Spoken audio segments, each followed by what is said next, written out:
très heureux de vous accueillir pour cette table ronde Supply Chain innovante et responsable. Donc, je suis Didier Bichard, je suis le directeur commercial d'Equal. Alors, je suis très heureux d'être là aujourd'hui parce que j'ai participé pendant plus de 10 ans à la mêlée sur beaucoup de choses. Je suis parti 3 ans en expatriation en Afrique pour aller travailler dans le domaine de la défense et je suis de retour en France et très content de revenir à Toulouse où j'ai vécu 10 ans pour animer cette table ronde avec ces beaux acteurs de l'écosystème. Donc, on a la chance pour cette table ronde, on a un beau panel et ce panel a une caractéristique qu'on n'a pas souvent dans les tables rondes, c'est qu'on a 4 acteurs importants de l'écosystème qui travaillent ensemble quasiment quotidiennement sur des vrais projets concrets. Donc pour l'auditoire, ce qui est très intéressant, c'est que vous aurez vraiment des informations concrètes qui viennent de la réalité du terrain et d'initiatives locales qui sont porteuses de véritables effets sur le territoire et ailleurs. Alors rapidement, la supply chain et la logistique, en effet, c'est une filière complexe qui est transverse économiquement et sectoriellement, qui a beaucoup d'acteurs, c'est assez compliqué, qui a été très impacté par toutes les crises qu'on a connues. En effet, le Covid, la crise en Ukraine et tout ce qui peut peut-être encore nous arriver. C'est une filière qui n'est pas toujours très bien connue du grand public parce qu'elle n'a pas forcément une très bonne image. C'est des flux de transport, c'est des flux logistiques. C'est des métiers qu'on ne connaît pas bien au final et c'est une filière qui doit se transformer sous l'effet de multiples contraintes et aussi de multiples effets tels que la digitalisation pour créer des externalités positives. Alors pour commencer la table ronde, je vais présenter les intervenants. Donc on a la chance d'avoir autour de la table Adrien Delaporte, qui est le directeur du CLSO, le Club Logistique Sud-Ouest. Damien Roibon, qui est responsable de la plateforme d'innovation, du programme d'innovation Login de Daher. Serge Angevin, directeur industrie de l'Aerospace Valley, le grand cluster aéronautique, et Andrea Ingles, qui est fondatrice et présidente d'Illumo Robotics. Voilà. Donc, je vous remercie de les applaudir et de les remercier pour leur participation, parce que c'est un bel auditoire. Alors, pour commencer, on va essayer de rentrer dans le concret pour vraiment parler de ce qui se passe sur le territoire. Et ce qui est intéressant, et je vais m'adresser à vous, Damien, il y a eu une inauguration pas très longtemps de cette fameuse plateforme Login chez Daher, qui est une vraie actualité de la supply et de la logistique sur notre territoire. C'est une réalisation concrète et qui a été, je dirais, bien pensée. Et j'aimerais que vous nous expliquiez quelle a été la genèse de ce projet, pourquoi vous avez monté ce projet, et quelle ambition de fédération des acteurs vous avez et quel champ d'investigation vous avez choisi pour porter l'ambition de cette plateforme? Beaucoup de questions à répondre. Alors, effectivement, Login est plus qu'une plateforme. C'est un programme d'innovation collaborative dédié aux métiers et aux technologies de la supply chain. C'est un programme qui est porté par le groupe Daher avec le soutien du gouvernement, de la BPI et de la région Occitanie. La vocation de Login, elle est multiple. C'est déjà... tout part d'un constat. Le constat, c'est que la filière logistique, elle a besoin de se structurer, elle a besoin de se transformer. Elle fait face à un certain nombre de changements structurels. On a parlé de la géopolitique, on a parlé des événements, des crises qui nous ont perturbés. Et puis, il y a d'autres facteurs qui viennent perturber finalement cette organisation logistique. Les facteurs de compétences, d'emploi, de recrutement, de pénibilité, de sécurité, bref, tout un tas de facteurs. Et on s'est dit, finalement, pour modifier, transformer ce domaine logistique, pourquoi ne pas partir dans une aventure collaborative? Et c'est comme ça qu'a été pensé et a été créé Login. Alors Login, qu'est-ce que c'est? C'est effectivement avant tout une plateforme d'expérimentation qu'on a inaugurée la semaine dernière. L'idée est d'avoir une plateforme logistique réelle, en immersion, dans un entrepôt logistique en activité. La promesse de ce lieu, c'est de pouvoir, dans un lieu ouvert, faire se rencontrer les gens avec le métier et avec les environnements. La promesse, finalement, c'est d'avoir en boucle courte tous les éléments pour arriver à un parfait product market fit pour la mise au point de solutions technologiques qui répondent aux enjeux de la filière. Login, c'est aussi un accompagnement à l'innovation. Nous avons invité, on va dire, les techno-providers à s'intéresser à nos métiers, à nos marchés, à nos problématiques. Et nous les accompagnons dans la création de produits qui répondent aux enjeux de la filière. Enfin, Login, c'est un programme de formation. Nous accompagnons l'humain, nous lui redonnons sa place au cœur même de la chaîne de valeur logistique. Et Login, c'est aussi un programme d'accompagnement, accompagnement à tous les industriels, logisticiens, start-up qui s'intéressent à nos métiers, à nos filières et qui ont envie d'embarquer dans cette aventure de transformation de la logistique pour répondre aux évolutions de la société et du marché. Voilà, c'est un peu tout ça, Login. Et l'idée, c'est de travailler ensemble pour changer la filière. Ouais, c'est une belle initiative. Là, je voudrais m'adresser à vous, Serge, côté Aerospace Valley. Vous êtes un passionné d'industrie, vous avez un gros background dans la mise en place de sites industriels, Airbus, l'Aerospace Valley. Vous êtes dans le domaine aéro. Déjà, quelle est la situation de la supply chain aujourd'hui dans l'aéro, en France, à l'international? Quels sont pour vous les grands enjeux autour de cette supply chain dans l'aéro et qu'est-ce qui est prioritaire dans les transformations qu'il y aura à adresser dans cette supply chain de l'aéro? Alors, je dirais qu'aujourd'hui, on est dans une situation quand même qui est vachement bizarre. Je crois que Guillaume Faury l'a résumé une fois, il disait on sort d'une crise pour entrer dans une autre crise. Ce n'est pas forcément négatif. Qu'est-ce qui se passe? On a donc l'aéronautique, après les 2 années de Covid là, qui est en train de repartir, donc on a des prévisions de cadence qui sont exceptionnelles. La famille A320 est une famille d'avions qui marche très très bien, qui a écrasé complètement Boeing. Donc on a des prévisions de cadence qui sont supérieures à celles qu'on avait donc à fin 2019. Et maintenant, il faut les fabriquer, les avions. Et pour les fabriquer, c'est là qu'on se retrouve dans une situation où en fait on sort du Covid. Donc on a des entreprises qui sont endettées parce que donc il a fallu tenir. Donc il y a eu des PGE, il y a en plus de la dette historique. On a des entreprises qui ont licencié du personnel malgré toutes les dispositions de l'État, donc avec la PLD, avec tout ce qui a été mis en place donc pour essayer quand même de conserver cette force de travail. Ça a bien marché, mais on a quand même des entreprises qui ont licencié. On a donc aujourd'hui une situation qui était totalement imprévue, qui est la guerre donc, entre l'Ukraine et la Russie, qui entraîne quasiment des tensions énormes sur le marché des matières. Les matières premières ont augmenté entre 30 et 50%. Aujourd'hui, si vous voulez acheter du titane, si vous le payez pratiquement 2 fois plus cher.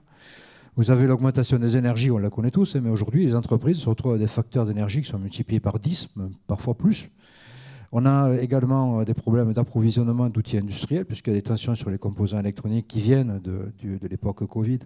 Et donc, on a des retards d'approvisionnement sur les équipements industriels qui peuvent aller de 6 mois, 1 an.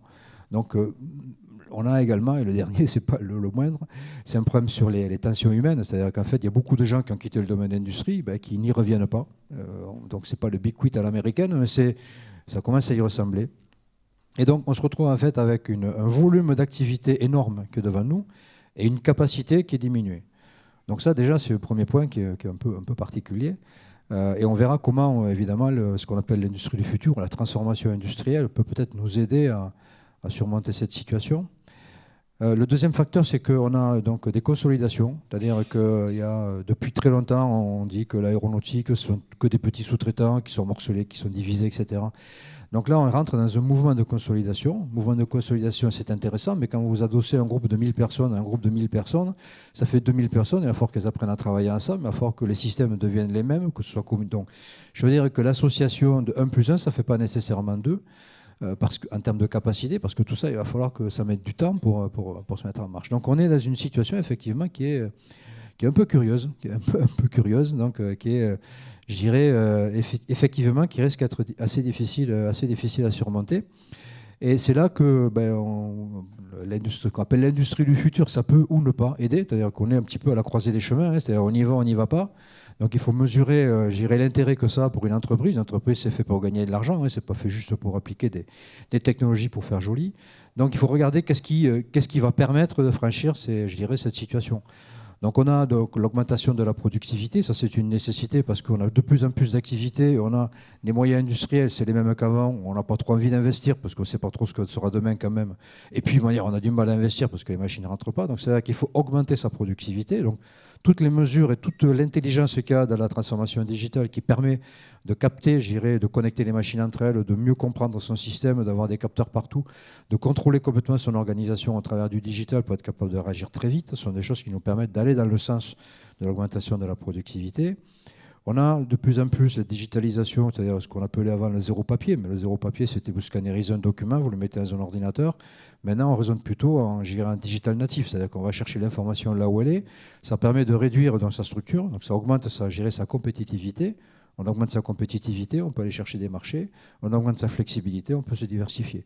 Donc on voit que ces transformations, elles sont, nécessaires sur un point interne. Elles sont nécessaires sur un point externe, parce que votre client, il se transforme aussi. il se transforme, mais ça veut dire qu'il va avoir besoin demain de vous envoyer des informations digitales, il va avoir besoin de recueillir des informations digitales de votre part. Donc on rentre sur un point qui est la continuité digitale. Et là, on travaille sur des standards de communication, mais on n'est pas encore arrivé. C'est des grands groupes au niveau européen, c'est des initiatives nationales, mais on est quand même très très loin. Je dirais, on est encore loin dans la forêt, comme dirait l'autre. Donc ça veut dire que là aussi, il faut savoir ce qu'on veut et puis il faut être capable de le mettre en place. Le troisième point que je donnerai, c'est bien évidemment l'éco-responsabilité. On a bien compris qu'on était sur une planète avec des ressources finies, des énergies finies, des matières premières finies. Donc il va peut-être falloir arrêter de tirer de manière inconsidérée là-dessus. Donc ça veut dire qu'il va falloir rentrer dans des boucles vertueuses, économiser l'énergie, économiser les matières, les recycler, arrêter de jeter, arrêter de gaspiller. Donc tout ça, c'est une dimension qui devient de plus en plus importante, à tel point que même certains grands donneurs d'ordre, en particulier Safran, même si je suis trop long, imposent à leurs fournisseurs maintenant d'avoir une démarche qui est une démarche éco-responsable, d'amener des preuves comme quoi ils lancent des actions qui sont dans le domaine de l'éco-responsabilité. Demain, un fournisseur dans le domaine aéronautique sera éco-responsable ou ne sera pas éco-responsable. Et le dernier point, et je terminerai là, c'est la transformation humaine. Tout ça, ça amène des transformations qui nécessitent des compétences différentes. Ces compétences différentes, on commence à les avoir, mais on n'en a pas suffisamment. On le voit, tous ces métiers sont des métiers en tension. On n'arrive pas à alimenter les entreprises avec ces compétences-là. Comme on n'arrive pas à alimenter en compétences, la transformation, elle est bloquée. Il y a aussi tous les gens qui sont remplacés par des robots. Il faut aussi être capable, je dirais, de leur redonner un métier, un nouveau métier, en leur donnant une formation qui leur permet de faire autre chose. Donc on a un énorme problème qui est lié au facteur humain. L'humain, là-dedans, il faut qu'il existe. Il faut qu'il continue à vivre, il faut qu'il continue quand même à rester au centre de tout ça. Ce n'est pas juste une phrase, c'est une vérité. Si demain, les gens n'ont plus de boulot, vous les trouverez dans des ronds-points avec des gilets jaunes. Donc ça veut dire qu'il faut que tout le monde arrive à s'en sortir. Et donc cette préoccupation-là, c'est une préoccupation qui est une préoccupation extrêmement importante pour un patron d'entreprise. Voilà un petit peu le panorama. Alors j'espère que je n'ai pas pété l'ambiance, mais bon voilà, donc il y a quand même beaucoup de challenges. Et c'est pour ça que c'est passionnant aussi. C'est bizarre, c'est passionnant, mais on ne sait pas de quel côté ça va tourner. Mais c'est vraiment très très intéressant. Très intéressant. Merci Serge pour ce panorama. En effet, on reviendra ensuite, je pense, tous ensemble sur tout ce qui est responsabilité sociétale, recrutement et responsabilité environnementale, mais c'était intéressant. Et ça me permet, Adrien, de m'adresser à vous, toujours de cette façon un petit peu globale, là, dans cette introduction de table ronde. Le Club Logistique Sud-Ouest réunit des adhérents, des grands acteurs, des grands groupes, des ETI, des PME, dont le métier, c'est la logistique. Et donc, en tant que club, vous avez une forte vision des besoins. Et cette vision, ce que j'ai aimé dans l'échange qu'on a eu, c'est qu'elle est un peu 360 degrés sur toute la chaîne de valeur de la supply chain et de la logistique. Et j'ai bien aimé, j'aimerais que vous puissiez expliquer à notre auditoire, ce que vous m'avez bien expliqué, sur de l'amont à l'aval, quels sont au travers des flux logistiques que vous connaissez très bien, mais quels sont les grands enjeux de l'amont vers l'aval de la logistique ? Oui, donc le Club Logistique du Sud-Ouest existe depuis 25 ans et regroupe une centaine d'adhérents d'horizons divers qui occupent des postes aussi variés. Et leur point commun, c'est qu'ils ont à travailler ensemble sur des problématiques logistiques. On a des petites entreprises, des grands groupes, des directeurs d'exploitation, des formateurs, des consultants et des industriels. On organise tous les mois des conférences ou des visites et je vous encourage à regarder notre site si ça vous intéresse. Et pour répondre à votre question, en effet, si j'ai envie de dérouler en effet le flux de la supply chain et de la logistique au niveau de l'industrie, en partant de l'amont, il y a plusieurs activités qu'on peut faire pour essayer de faire en sorte que cette supply chain soit plus performante, responsable. Déjà au niveau de la contractualisation, pour travailler avec des grands groupes, notamment aéronautiques, c'est souvent déjà mis en place. Ce n'est pas tout le temps le cas dans des plus petites boîtes, des PME, des ETI ou dans d'autres secteurs d'activité qui vont commander ici et là à des fournisseurs, à des partenaires de services, le service ou le besoin en matériel qu'ils ont besoin et c'est tout.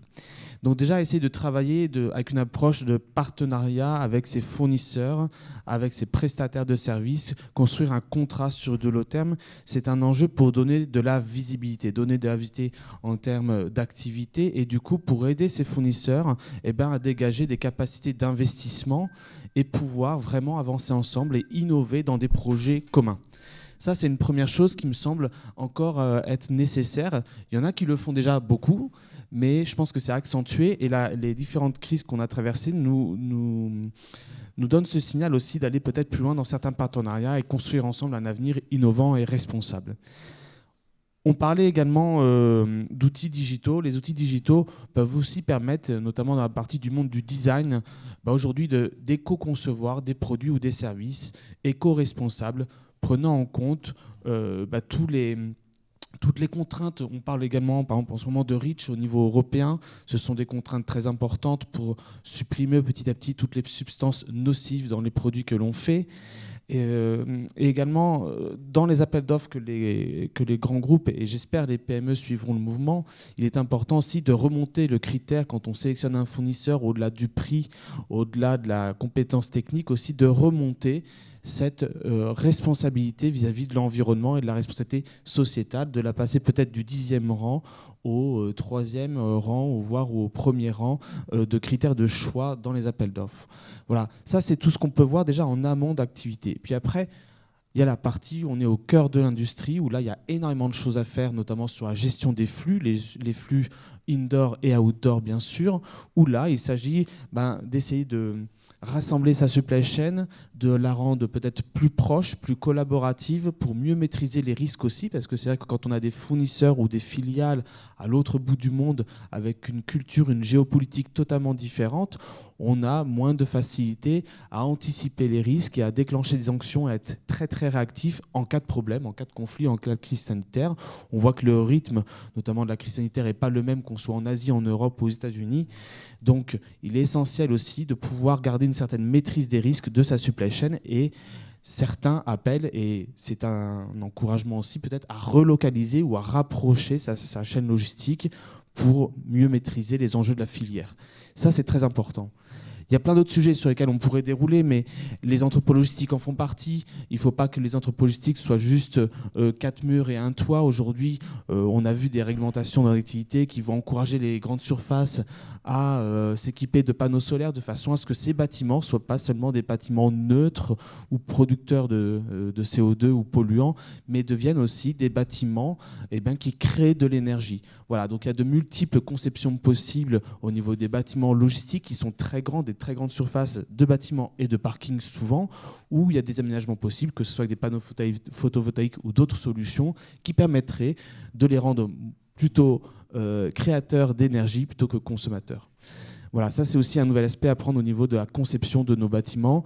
La gestion des flux, je ne reviens pas dessus, on en parlera peut-être plus tard. Après, en aval de la supply chain et de la logistique, vous le voyez, vous en tant que consommateur, la vie s'est transformée. Il y a de plus en plus de vélos, il y a de plus en plus de livreurs avec des mobilités, ce qu'on appelle douces. Ça demande énormément d'énergie, on le sait, puisqu'on travaille avec la métropole et certains institutionnels sur certains projets de plans de déplacement cyclables, etc. La région aussi a un plan au niveau donc de la cyclo-logistique.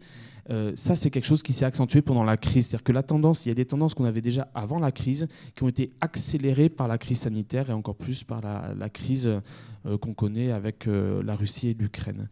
En aval, donc de la distribution, il s'agit là encore d'essayer de massifier ces flux, de remplir les camions, ne pas avoir des camions qui roulent à vide. Donc essayer de mutualiser ces moyens de transport, notamment dès lors qu'on sort un peu des grandes zones de consommation, dès qu'on va, parce que la région Occitanie est très grande et il y a des zones très multiples, montagneuses, très urbaines et très éloignées. Et il y a un écart, on le voit, dans la gestion des flux, avec des déséquilibres territoriaux, où là, il faut appeler à ce que les industriels mutualisent leurs moyens de transport et de logistique pour éviter d'avoir des camions à moitié vides ou complètement vides sur des trajets de retour. Voilà, réessayer d'équilibrer. Voilà un peu les axes ou quelques exemples que je peux donner. Il y a des choses qui ne sont pas nouvelles. La mutualisation, c'est un des sujets qu'on avait déjà traité en 2015 au Club Logistique. Donc voilà, il y a l'innovation aussi à faire, bien entendu, dans les outils digitaux, dans les échanges de données avec les partenaires pour être plus réactifs puis plus transparents. J'ai envie aussi de parler des méthodes que certains peut-être connaissent déjà. Toutes les méthodes de lean manufacturing. Aujourd'hui, on parle de l'APQP au sein d'Airbus avec les fournisseurs pour essayer de faire en sorte d'être plus compétitif, d'éviter du gâchis dans la production, d'éviter des non-conformités. C'est autant de choses qui sont des méthodes importantes à mettre en place pour éviter qu'on dépense de l'énergie à produire des choses qui ne sont pas bonnes ou qu'on n'a pas besoin parce que le besoin a changé entre-temps. Voilà, donc une variété, un panel de solutions, certaines déjà anciennes et épurées qu'on peut déjà mettre en place, d'autres innovantes qui sont accélérées. Merci Adrien. Grâce à tous les trois, je pense que notre audience a un peu une vision un peu systémique, un peu large, un peu macro des enjeux et des actions de trois grands acteurs du territoire dans ce domaine. Maintenant, Andrea, vous êtes fondatrice et présidente de la société Illumo Robotics. Ça porte bien son nom, vous êtes dans le domaine de la robotique, donc dans la supply chain. Et avec vous, on va pouvoir rentrer dans un cas très concret d'une entreprise qui est une structure innovante, qui apporte sa pierre à l'édifice. Et j'ai trouvé intéressant votre champ d'action que vous allez nous expliquer, parce que ça commence à tirer vers l'humain, on y reviendra par la suite, vers l'humain. Pourquoi vous vous êtes positionné sur ce segment de marché, sur cette partie de la chaîne de valeur? Qu'est-ce que vous faites concrètement, chez Illumo Robotics? Donc, robotique, normalement, on pense, on veut tout automatiser, on veut que l'humain disparaisse. Pas du tout, en fait. C'est une question de transformation du travail.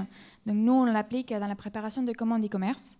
Vous vous rappelez, à la crise sanitaire, 3 semaines pour aller chercher vos courses au drive. On s'est dit, là, il faut des outils, il faut aider l'humain. Donc en fait, nous, on va chercher à réduire la pénibilité de ce travail, justement avec une solution qui a une forte valeur technologique. Donc c'est pour ça qu'ils nous appellent start-up. Voilà. On essaye d'apporter un petit peu ce pilier innovation dans ce milieu très, très peu digitalisé, qui quand même se transforme de plus en plus. Et donc voilà, en fait, je vais être très très simple sur ce qu'on fait. Il y a les personnes qui, il y a les entrepôts plus ou moins automatisés. Donc il y a beaucoup de gens qui passent dans les allées et ils cherchent des objets pour préparer vos commandes, que ce soit Cdiscount, Amazon ou même Illogic pour les logisticiens ici dans le coin. Et en fait, nous, ce qu'on va leur préparer, c'est on va les aider à faire cette préparation. Ça veut dire il y a 2 tâches manuelles très simples. C'est marcher, chose que le corps aime beaucoup plus que en fait une répétition des bras, en fait, de prendre quelque chose et le positionner. Donc, comme vous voyez, c'est un petit peu répétitif et banal, disons, un petit peu compliqué de faire ça toute la journée, de plus en plus vite. Donc, on les aide, dans cette partie de tri, de pick and place, avec un petit bras robot. Voilà. Merci Andrea. Alors c'est très bien Andrea, merci, parce que ça me permet de faire le lien vers une question que je vais vous adresser à tous les 4. Parce que là, on a dressé un petit peu un 360 un peu théorique. Au centre de tout ça, il y a la responsabilité sociétale. Sociétale, derrière, il y a l'humain. Comme je disais en introduction, les métiers de la logistique, ce n'est pas des métiers faciles à appréhender.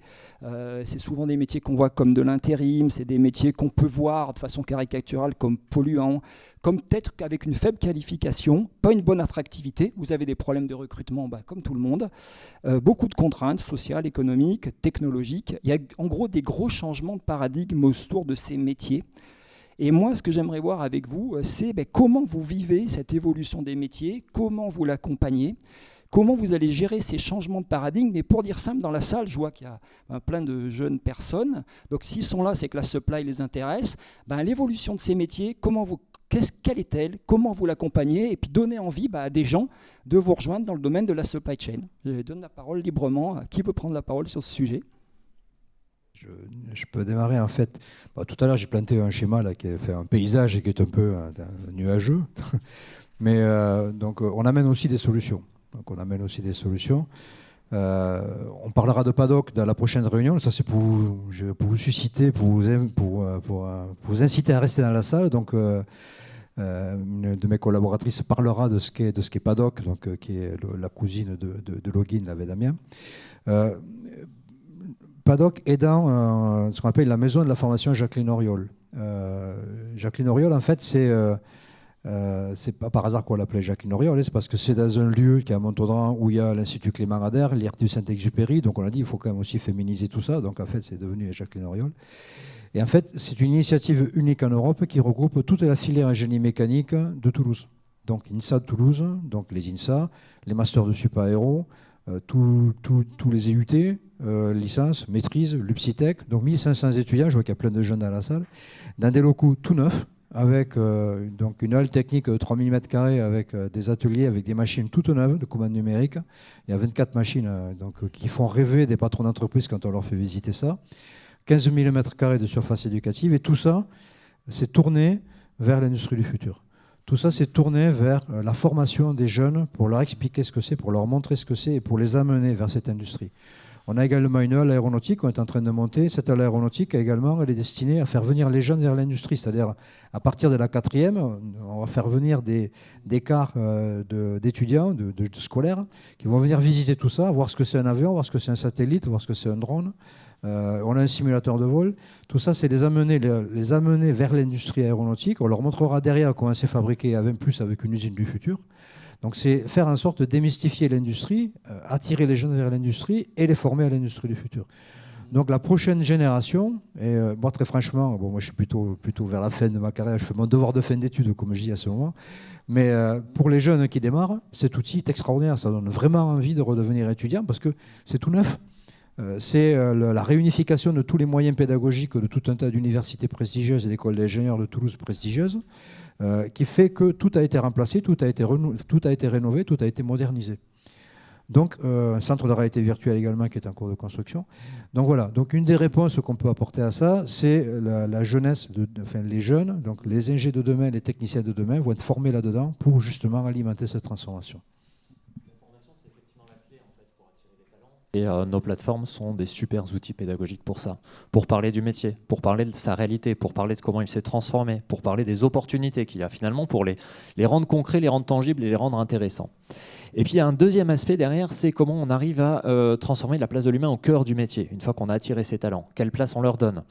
La logistique, c'est vrai, c'est souvent considéré comme un métier un peu casseur d'hommes. Et ça, c'était vrai avant, ce n'est plus le cas aujourd'hui. Le métier s'est drastiquement transformé de par les changements de société. Aujourd'hui, ce n'est plus acceptable, ça ne l'a jamais été, mais aujourd'hui, ce n'est plus admis qu'on puisse rendre des gens complètement cassés à 50 ans. Et puis, il y a aussi l'arrivée du digital, des nouvelles technologies. Il y a tout ça qui arrive en même temps, qui se confronte et qui fait que finalement, le métier il se transforme. Et donc, une fois qu'on a réussi à attirer ces talents avec nos outils pédagogiques, la technologie et l'innovation, comme par exemple la solution d'Andrea, vont permettre de changer les conditions de travail, de changer la manière dont les gens vont vivre leur journée de travail, en les rendant moins pénibles, plus sécuritaires. Il faut avoir en tête, par exemple, que les problématiques d'ergonomie représentent 60% des arrêts de travail dans la logistique. Il y a un vrai défi autour de tout ça. Et la technologie est l'une des réponses que l'on peut amener pour justement changer la place de l'humain et lui redonner ses lettres de noblesse au cœur de cette chaîne de valeur qu'est la supply chain. Donc il y a vraiment cet enjeu de société, cet enjeu d'employabilité, cet enjeu technologique de transformer ce métier, de transformer tout ça. Et peut-être qu'Andrea, tu veux compléter, parce que justement ta solution est une des choses qui permet de changer les conditions de travail de nos opérateurs. Donc je te laisse continuer. Justement, pour donner un cas très précis, qu'est-ce qui se passe en tout cas dans notre champ d'action, on voit que la plupart, en tout cas entre la moitié et 3/4 des entrepôts, c'est des intérimaires. Ça veut dire qu'ils arrivent dans le matin et puis on ne sait même pas s'ils vont rester jusqu'à midi parce que c'est très pénible, parce qu'il n'y a pas du tout d'intérêt intellectuel dans ce type d'action. Et donc certains, ceux qui restent, parce que voilà, ils aiment bien juste rester dans leur coin, faire leur journée tranquille. On voit qu'au bout de quelques années, ils ont des problèmes, tendinite au coude, tendinite voilà, un petit peu dans la chaîne du bras. Donc, justement, ce que nous on propose, c'est de faire cette transformation vers des tâches qui ont plus de valeur ajoutée. Ça veut dire on va plutôt aller vers la mise en colis, où il faut bien cadrer, essayer d'optimiser pour que ça ne bouge pas, pour que ça soit... Il y a une façon de raisonner dans l'activité, ou ça peut être supervision de ligne, justement, superviser le robot, et aller gérer, aller identifier quels sont les problèmes qui apparaissent et comment on peut les résoudre, que ce soit de manière humaine ou que ce soit du reporting. Voilà. Peut-être pour compléter, en effet, ce qui vient d'être dit au niveau des compétences et de l'attrait des jeunes pour ces métiers de la logistique et de la supply chain.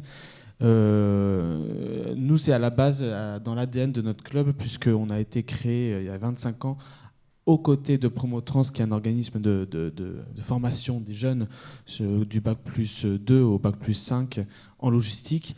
Et donc on a ça dans le sens où beaucoup de nos adhérents sont des organismes de formation. Donc Promotrans, je l'ai cité, mais aussi on travaille avec l'IMT d'Albi, qui a des problématiques, qui travaille sur toute la partie supply chain, avec l'IUT de Castres, qui est spécialisé dans tout ce qui est emballage innovant, intelligent. Donc on a des relations continues avec eux et on espère bientôt pouvoir mettre en avant les jeunes qui travaillent dans ce domaine-là à travers peut-être de prix ou de trophées. On verra, mais en tout cas c'est dans notre idée et on le fait continuellement. On a fait en début d'année une conférence sur le recrutement en logistique et les difficultés. Ce qu'il faut savoir, c'est que si je prends la logistique, en effet, on a encore ce métier un petit peu poussiéreux, difficile, où en effet, on est sujet aux troubles musculo-squelettiques, on n'a pas de bons résultats pour les accidents de travail, et c'est en ça que la cobotique, même plus que la robotique, vient aider les personnes qui travaillent en logistique pour éviter d'avoir trop de problèmes articulaires arrivés à un âge certain, et qui les aide dans les tâches, on va dire, sans valeur ajoutée et très répétitives, pour amener justement les logisticiens à évoluer vers un métier de logisticien plus innovant, qui va avoir une vue transverse des activités.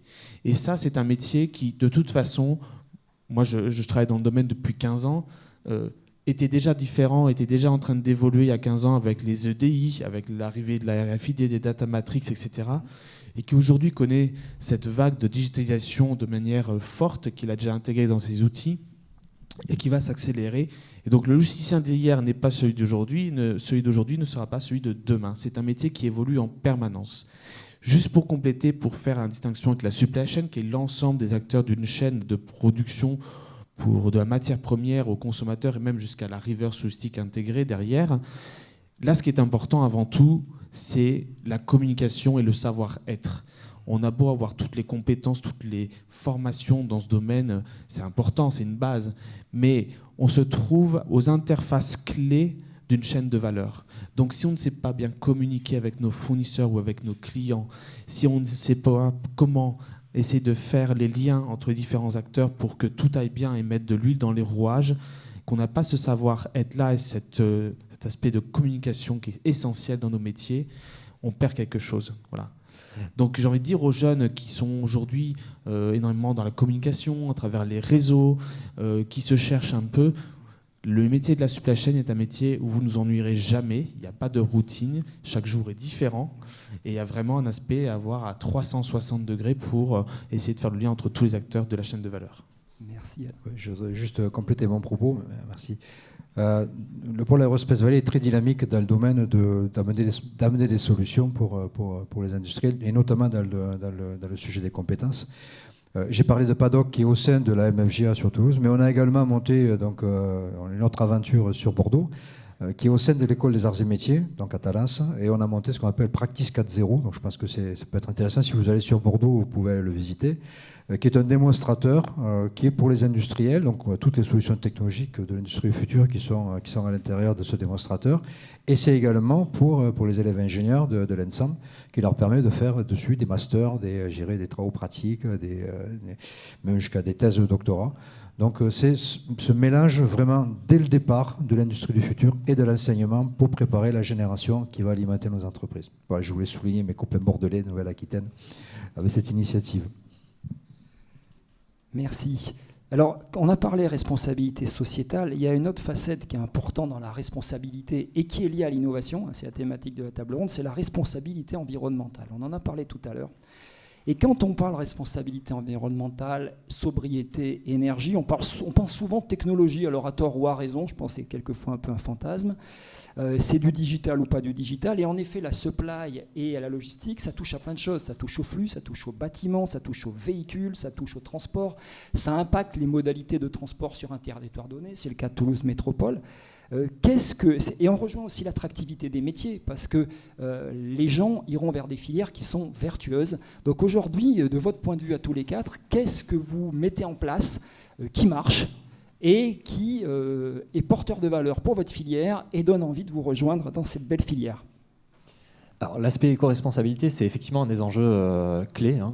C'est plus qu'un problème de société, c'est un problème mondial. Et c'est un des axes principaux sur lequel on travaille à travers la plateforme Login. Si je fais un petit tableau très noir, très caricatural de ce que c'est que la logistique, en fait, on fait des emballages, souvent en plastique, pas forcément réutilisables. On bétonne des sols pour créer des entrepôts, qu'on dépense de l'énergie pour les chauffer, et puis on met des camions sur les routes, donc on brûle du carburant. Ça, c'est la version très noire du tableau. En fait, tout ce que je viens de vous dire, ce sont autant d'opportunités pour créer justement des nouvelles valeurs, pour transformer nos modèles. Oui, on aura toujours besoin de transport. Maintenant, est-ce que l'avenir du transport se base exclusivement sur le fait de brûler du carburant fossile? La réponse est évidemment non. Aujourd'hui, l'ensemble des acteurs de la supply chain travaillent sur engager une transition dans les mobilités. Il y a du véhicule électrique, il y a des acteurs ici régionaux qui travaillent sur du véhicule électrique autonome. Ça peut être une partie de la réponse. Il y a aujourd'hui des carburants alternatifs sur lesquels chez Daher nous travaillons et que nous utilisons au quotidien. C'est du biodéchet recyclé, etc. Il y a des modalités plus douces. Il y a on va dire la remise sur le devant de la scène de transports décarbonés tels que le transport fluvial qui a un impact moindre. Bref, plein d'opportunités, plein de sujets, énormément de choses à faire. Si on parle de l'emballage, aujourd'hui, une économie circulaire, de l'emballage réutilisable, de l'emballage biodégradable, ce sont autant d'opportunités, de nouveaux marchés, de nouvelles options qui vont nous permettre de limiter l'impact éco-responsable de la filière logistique.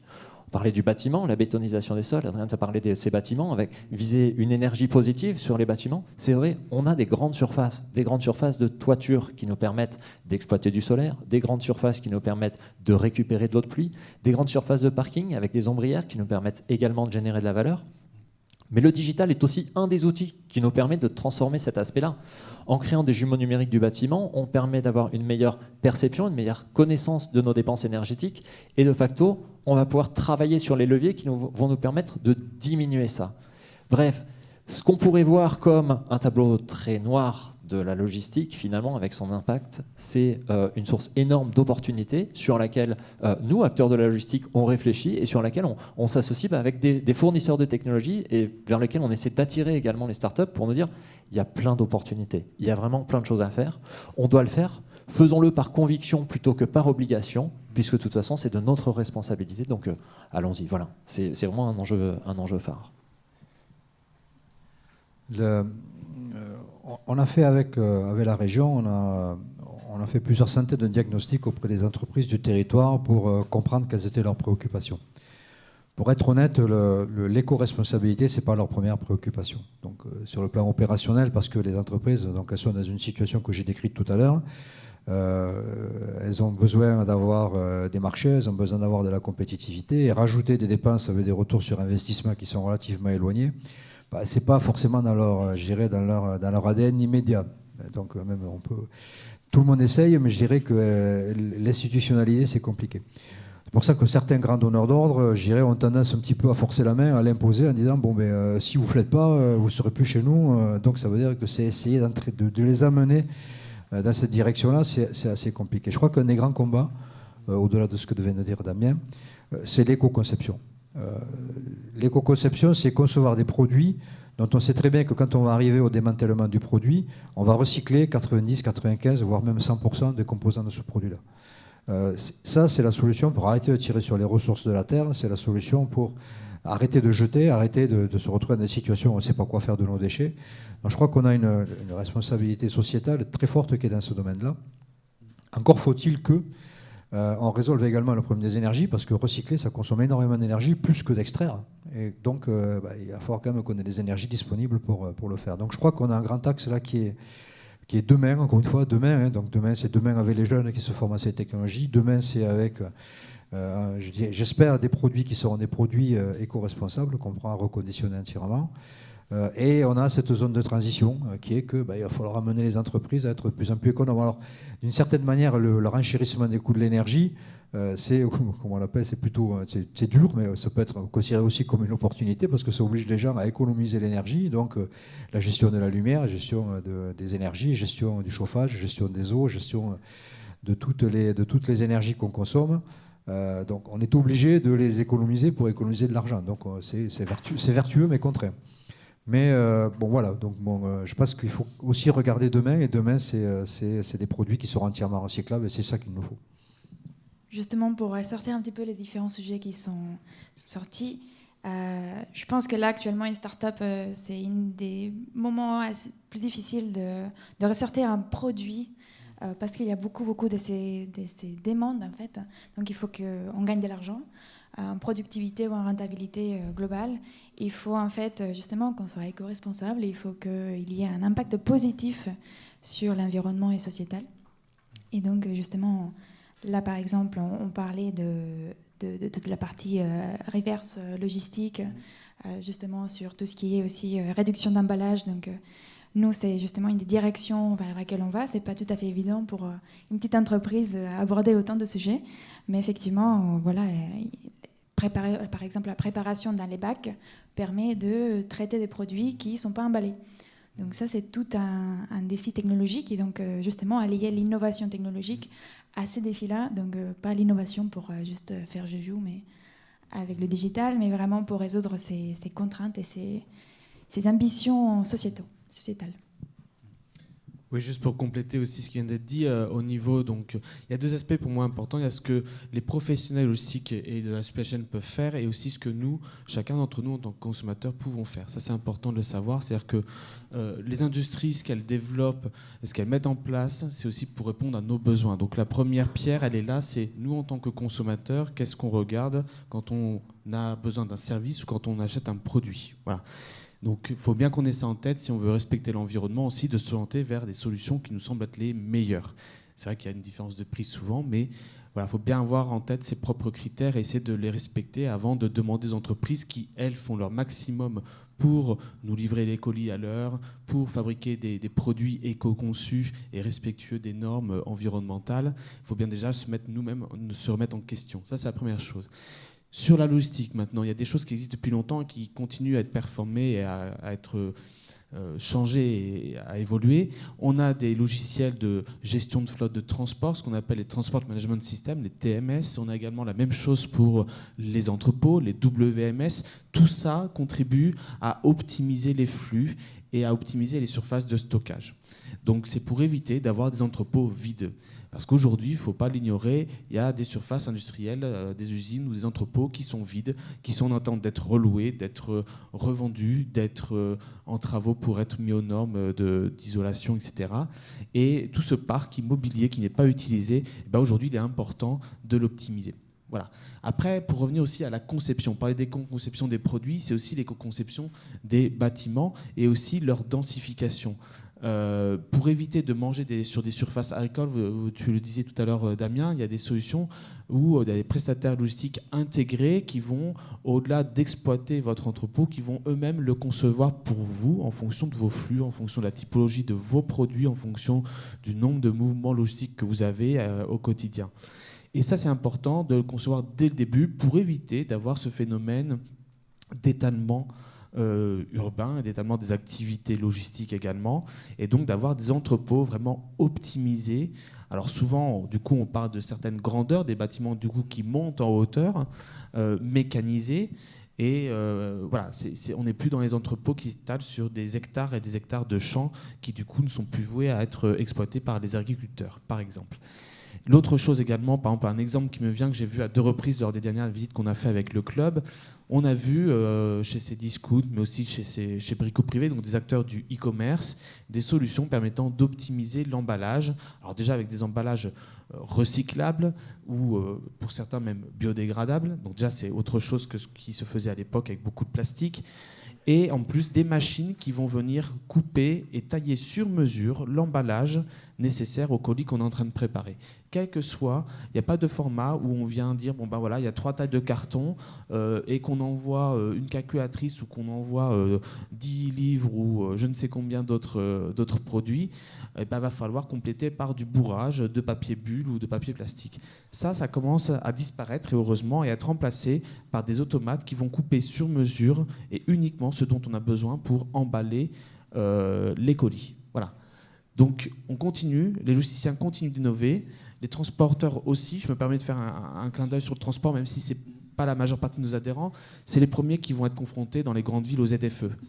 Donc il faut savoir que eux, ils ont déjà anticipé ce genre de réglementation et avec leurs motoristes travaillent depuis des années sur des moteurs plus propres que ce qu'on peut imaginer en tant que citoyen lambda. Voilà. Merci. Avant de passer aux questions du public, une dernière question. Tu l'as abordé, Adrien, tout à l'heure rapidement. Quand on parle de ces enjeux environnementaux, et on parle aussi aujourd'hui dans la situation de crise qu'on vit internationalement, de souveraineté. Et tu as abordé un sujet que je trouve très important autour de la supply chain et de la logistique, c'est le sujet de la relocalisation. Et est-ce que la relocalisation, c'est une question collective pour tous les quatre, peut être une solution à certains des enjeux auxquels doit faire face la supply chain? Je vais essayer de faire court pour pouvoir vous laisser aussi répondre. Mais oui, c'est un sujet qu'on abordera, qu'on continuera d'aborder, je pense, dans la table ronde suivante. C'est important, et je le vois plus aussi avec ma casquette de supply chain et quality, de consultant en supply chain et quality, puisque je travaille dans le groupe Scalian aussi, où on est confronté au quotidien à plein de crises à gérer, des choses à mettre en place et à être très réactif. Et on le voit à travers la supply chain de l'industrie, alors que ce soit l'aéronautique, mais aussi dans d'autres domaines. Plus les acteurs sont loin, moins on maîtrise les risques. Et donc, en plus, on est confronté à des situations sur lesquelles les réglementations par exemple, européennes ne peuvent pas s'appliquer. Et c'est très compliqué de pouvoir avancer ensemble sur certains projets. Donc ça, c'est la première chose. En essayant de rapprocher les acteurs de la supply chain, on va pouvoir mieux maîtriser ces risques et être plus réactif. L'enjeu, c'est qu'en effet, pourquoi on est parti aussi loin dans la mondialisation et dans les pays notamment de l'Est à bas coût, c'était pour des questions de main-d'œuvre. Et aujourd'hui, avec les pays qui se développent, cette question de main-d'œuvre à bas coût prend de moins en moins de sens et on voit un mouvement de relocalisation en Europe de certaines filières industrielles. Et c'est important parce que il suffit pas d'avoir 80% de sa supply chain dans une zone géographique donnée. Si l'un des acteurs, soit un fournisseur, un fabricant ou un distributeur, ne peut pas travailler parce qu'il y a des contraintes X ou Y qu'on a connues ces dernières années qui l'empêchent de le faire, eh ben, vous avez beau faire le plus beau produit ou avoir le meilleur service au monde, si vous n'avez pas à le distribuer jusqu'à votre consommateur ou à votre client, ben, ça ne marchera pas, tout simplement. Donc il faut avoir en tête que c'est une chaîne complète, ces maillons de la chaîne qu'il faut arriver à sécuriser, à souder entre eux. Et l'aspect de relocalisation, on va dire, peut nous permettre de quelque part mettre en place des choses plus pertinentes. Donc à nous aussi, en tant que citoyens, d'agir en ce sens-là et essayer de travailler à innover à travers la digitalisation parce que le levier pour pallier au bas coût, à la main-d'œuvre à bas coût, va en partie passer par la robotisation, la cobotique en tout cas, et la digitalisation qui va nous permettre d'aller plus vite et d'être plus productif, plus compétitif et plus efficient. Voilà. Et c'est là où le sens de la digitalisation prend tout son sens, parce qu'on ne pourra pas gagner la bataille du bas coût, ça c'est sûr. Là où il faut qu'on gagne la bataille, c'est sur l'innovation et la digitalisation. Justement, je voulais justement faire un point sur la préparation de commandes. En fait, actuellement, c'est un très très gros avantage, le fait de la livraison sous 2 heures. Il y a même des gens qui vont même plus loin et ils disent on va vous livrer en 1 heure. Donc on ne peut pas aller être en Pologne pour faire la préparation de commande si on veut livrer sur 1 heure. Il faut en fait être plus proche du client. Et donc justement, c'est là où il y avait... Vous avez déjà peut-être entendu ces dark stores, qu'on parle de plus en plus. Les mairies se positionnent sur est-ce qu'ils ont le droit de se positionner ou pas. Parce que ça peut créer aussi une gêne pour justement les villes. Mais justement, le fait de rapprocher le travail chez nous, ça apporte aussi de la valeur dans notre territoire. Donc effectivement, il y a pour compenser ces coûts-là, pour faire que ça soit rentable, pour faire que en fait, le client final puisse se payer cette livraison-là, il faut justement, c'est un levier, c'est la robotisation, c'est faire ces process le plus efficace possible. Et justement, la robotisation a un enjeu là. Alors, je vais faire une analyse assez lapidaire et assez caricaturale, vous m'en excuserez, mais aujourd'hui la Chine, hier c'était nos fournisseurs, puis sont devenus nos compétiteurs, aujourd'hui sont nos clients, ils travaillent pour eux. Donc en fait, de plus en plus, ils nous renvoient nos productions chez nous. L'Asie du Sud-Est, ça reste petit, c'est quand même trusté par les Chinois. L'Inde, il faut avoir un certain courage pour aller travailler là-bas. L'Europe centrale, les coûts ont remonté avec l'Europe. L'Afrique du Nord, c'est compliqué parce que si les gens là-bas ils veulent vivre, 250 € par mois, et quand ils voient une partie de leur famille qui est ici à un salaire qui est 10 fois plus élevé, ils disent attendez les gars, nous aussi on voudrait profiter de la vie. Donc il y a une tension sur les salaires et puis il y a une instabilité qui est un peu politique. Le Portugal c'est pas mal, mais bon ça reste quand même relativement près d'ici et c'est moins compétitif on va dire, mais c'est aussi petit. Et l'Amérique du Sud, c'est bien, mais si vous travaillez aux États-Unis, parce que s'il faut traverser l'océan pour livrer des produits, ça tue le business case. Donc en fait, on se rend compte que finalement, on est bien chez nous. On a une industrie qui peut être performante. Si on la digitalise, si on la modernise, si on la rend attractive, on a tout ce qu'il faut. La seule chose, c'est qu'il faut convaincre les acheteurs. Il faut convaincre les acheteurs que le bon modèle, il est ici, il est chez nous. Que quand on achète ici, on a moins de risques. La logistique, elle est plus rapide, elle est plus efficace, en plus moderne. Donc modernisée, elle sera 100 fois plus efficace. Et puis c'est quand même bien de travailler dans nos régions. Mais pour ça, il faut passer un certain nombre de barrières encore psychologiques et dogmatiques. Et la révolution se fait petit à petit. J'espère qu'elle aboutira. C'est ça, en fait, on a engagé une transformation. L'acte d'achat est un des éléments de cette transformation. L'innovation est un autre élément de cette transformation. La relocalisation. Bref, c'est un ensemble de facteurs qui font qu'on va transformer cette logistique pour la rendre plus respectueuse, plus responsable. Et on est tous acteurs à notre manière, en tant que consommateurs, en tant que fournisseurs de technologie, en tant qu'acteurs logisticiens. Bref, on a tous notre carte à jouer dans cette aventure. Merci à tous les quatre. Donc, de façon usuelle, on va passer, il nous reste 6 minutes 30 pour les questions du public. Est-ce que vous avez des questions à poser à nos intervenants? Madame, monsieur, excusez-moi, monsieur. Allez-y. Bonjour, Cyril Pajot, président de RSE. Vous avez parlé, je voudrais revenir sur l'attractivité, vous avez parlé de formation, beaucoup, un petit peu de qualité de vie au travail. Moi, je voudrais qu'on joue à un jeu de rôle. Je suis allocataire du RSA. Je suis chômeur sans formation. Qu'est-ce qui m'attire dans vos métiers? Au contraire, aujourd'hui, j'ai même eu tendance à dire que je vais fuir. Et puis, je vais à l'autre extrémité. Je suis un jeune ingénieur c'est pas le cas, en informatique. D'accord? Pourquoi j'irai dans vos métiers? Qu'est-ce qui va m'attirer? Qu'est-ce qui va me donner un sens à ma vie dans votre filière? Et ça, je ne l'ai pas bien vu dans vos exposés. Merci. Moi, je donnerais D'abord, la responsabilité que vous invoquez, je ne suis pas convaincu que ce soit une responsabilité qu'on puisse attribuer à une seule catégorie de personnes. Ça dépend aussi beaucoup des chefs d'entreprise. Une entreprise, on peut la rendre attractive. Et l'attractivité de l'entreprise, elle se construit autour d'un certain nombre de choses, la manière de manager, les salaires, l'ambiance de travail, la possibilité de progresser à l'intérieur de l'entreprise. Il y a beaucoup de gens qui sont découragés par l'entreprise parce que les entreprises sont des véritables repoussoirs, dans un certain nombre de cas. Donc je crois qu'il y a un phénomène d'attractivité globale de l'industrie qui est lié aussi à la responsabilité des patrons d'entreprise et du management. Aujourd'hui, de plus en plus, on commence à détecter les managements toxiques, ce qu'on appelle les managers toxiques, qui étaient considérés il y a quelques années comme les managers ultimes, parce qu'ils arrivaient à faire travailler les gens comme des bourrins et puis à les épuiser au travail, mais ils avaient des résultats. Tout ça aussi, ça a concouru à une sorte de désaffection de certains métiers. Donc on a une histoire, cette histoire, il faut maintenant la balayer, il faut passer devant, il faut regarder encore une fois l'avenir. L'avenir, ce sont des entreprises qui sont des entreprises sociétales, qui font attention à leurs employés, qui leur donnent des possibilités de progresser, qui leur donnent un certain confort de travail et qui permettent d'obtenir une certaine productivité.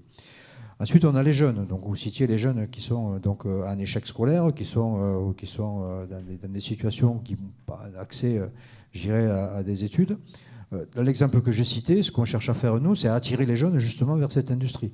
C'est leur montrer ce que c'est, leur expliquer ce que c'est, leur montrer que les choses se fabriquent plus. Vous n'êtes plus dans un atelier avec un lit de 20 cm de copeaux, des brouillards d'huile partout, du bruit, des machines qui tapent dans tous les sens. On travaille aujourd'hui dans des systèmes qui sont des systèmes automatisés que vous pilotez avec un iPad ou avec votre téléphone. Donc tout ça aussi, il faut le montrer pour attirer les jeunes vers l'industrie.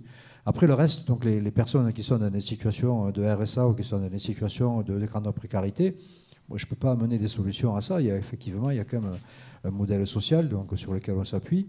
Nous, on amène, je dirais, au travers de notre usine-école, donc de la plateforme PADOC et également de Login, on amène, je dirais, une vision de ce que ça sera demain pour amener cette attractivité-là. Mais après, l'attractivité, encore une fois, elle dépend de chacun des patrons d'entreprise. Moi, j'ai connu des patrons de boîtes, les gens, ils se battaient pour venir travailler chez eux. J'en ai connu d'autres, au contraire, les gens, ils foutaient le camp à toute vitesse parce qu'ils disaient, moi, je ne veux pas travailler dans cette affaire-là. Attention, je pense que c'est donc difficile de répondre de manière très précise à votre question. Oui, effectivement, il y a plusieurs aspects. Il y a cette notion aussi un petit peu de décision politique, etc., sur laquelle on n'a pas la main. Ce qu'il faut, c'est qu'on communique mieux aussi sur nos métiers. Les gens qui ne connaissent pas notre métier ne se rendent pas compte qu'aujourd'hui, tu parlais de l'iPad. Oui, aujourd'hui, le digital est un des outils et ça donne un intérêt en fait, au travail. Quand j'ai commencé dans la logistique, on me disait ouais, de toute façon, c'est un métier de pouce-carton. Oui, il y a toujours des cartons, ça c'est vrai, il y en aura toujours, mais on a tout un tas d'autres outils qui rendent le travail plus stimulant, plus intéressant, plus intellectuellement attrayant. Et ça, il faut qu'on communique mieux. Il faut qu'on attire les jeunes, il faut qu'on leur fasse passer les portes de nos entrepôts, il faut qu'on leur montre ce que c'est devenu le métier. Alors il y en a qui vont nous dire ça m'intéresse pas quand même, et ils auront bien le droit. Et il y en a d'autres qui vont dire tiens, c'est marrant, je voyais pas ça comme ça. Et on a ce devoir de parler, de faire venir les gens pour qu'ils s'intéressent à nos métiers. Et sur la partie ingénierie digitale, etc., il faut avoir en tête que dans la logistique, ok, c'est bien beau, on prend un carton sur une étagère, on le pose, mais il y a tout un travail en amont de conception des flux, de réflexion sur des schémas d'entrepôt, de réflexion sur des schémas logistiques, comment on optimise finalement à la fois les transports, l'optimisation de l'humain, pour rendre son travail moins pénible, qu'on le fasse moins marcher. Et en fait, il y a énormément de schémas de réflexion hyper stimulants, hyper intéressants, et qui viennent s'amplifier avec tous les enjeux dont on a parlé tout à l'heure, de décarbonation de la chaîne logistique. Et il y a un vrai travail d'ingénierie qui est, moi je trouve en tout cas, hyper riche et hyper attrayant. Juste pour compléter, je ne vais pas être long parce que je vois le temps passer, mais concrètement, je vous dirais d'aller voir typiquement le genre d'école que j'ai fait qui propose des formations en alternance. L'alternance, c'est un bon levier pour aller vers ces métiers de logistique qui ne sont pas connus du grand public. Moi-même, je ne les connaissais pas. Il a fallu que j'aille dans un centre à Paris pour qu'on me parle de logistique. Voilà. Jusqu'au lycée, jusqu'en terminale, on n'en avait jamais parlé. Donc ça, déjà, il y a une chose aussi à faire bien en amont, bien avant, pour que les étudiants puissent au moins en entendre parler et sachent de quoi il s'agit. Donc déjà, il y a cette pédagogie-là à avoir. Et puis ensuite, moi je vous le disais tout à l'heure, les logisticiens, ils sont au cœur de l'activité économique d'un pays, d'une entreprise. Ils ont une vue à 360 et leur métier, il n'y a aucune routine. Et il y a toute une stratégie, tu le disais, de logistique à mettre en place. En effet, il y a des pousseurs de carton, ça c'est vrai, mais parce que c'est nécessaire aussi de savoir de quoi on parle et de pouvoir être dans le concret. Mais le pousseur de carton, comme tu dis, n'est plus le même aujourd'hui. Il a beaucoup d'outils avec lesquels il doit être en interaction et des cobots maintenant. Et il y a aussi l'aspect humain, d'esprit d'équipe. Il y a des aspects aussi compliqués de travail de nuit, mais qui pour certains peuvent être un plus parce que ça les arrange aussi dans leur organisation. Et vous avez une variété de possibilités en logistique, en supply chain, qui est vraiment énorme, avec un champ d'évolution et de possibilités qui est énorme par rapport à ce qu'on pourrait imaginer en tant que personne non avertie, je dirais. Moi, je ressortirais un point. Si, en tant que jeune ingénieur, ça fait pas si longtemps que j'étais là, ou même, je rencontre beaucoup de gens qui n'ont pas d'études, et je vois différents entrepôts plus ou moins automatisés, et je vois en fait que la mission de l'entreprise change complètement en fait le travail. En fait, on peut être en train de pousser des cartons et pourtant être épanoui au travail parce que en fait, on le vit, parce que la mission de l'entreprise, c'est d'être éco-responsable, c'est d'aider le prochain. Voilà, en fait, je pense que à part tout ce qu'on vient de dire ici, il y a aussi pourquoi on fait ce travail. Et vivre ça de manière pleine, c'est ce qui change beaucoup de ces métiers.